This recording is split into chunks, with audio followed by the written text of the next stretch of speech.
Welcome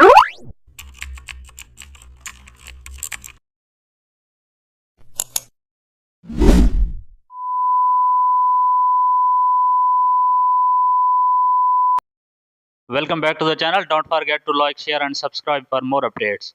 Today we are explore an amazing topic of Photoshop: how to make a ribbon banner using curved custom shapes. Start by selecting a curved ribbon shape from the custom shape tool. Drag the ribbon in the center of the canvas, keeping it wide enough for text. Duplicate the shape and flip it vertically for the bottom tail.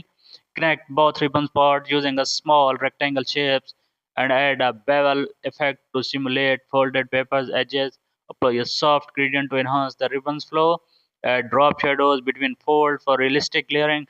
Insert text inside the ribbon using bold, clean typography. Now curve the text slightly to match the ribbon's shape. Add a edge highlight to emphasize the ribbon curves. Use a subtle textures overlay